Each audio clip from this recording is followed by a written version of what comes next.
माझ्या भारतीय जनता पक्षाचे सहकारी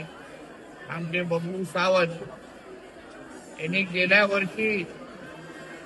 जे एक नवस केलेला तो फेडण्यासाठी त्यांची इच्छा जी आमच्या देवीने जी पूर्ण केली आणि गेल्या वर्षी आमदार म्हणून मी इथे आलो होतो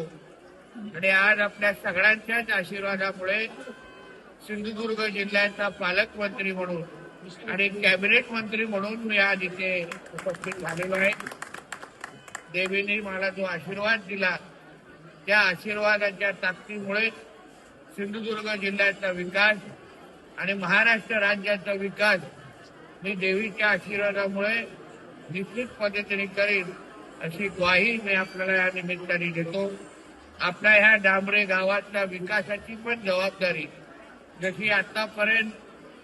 माजी सरपंच म्हणून आमच्या बबलू सावंतने अतिशय प्रामाणिक पद्धतीने आणि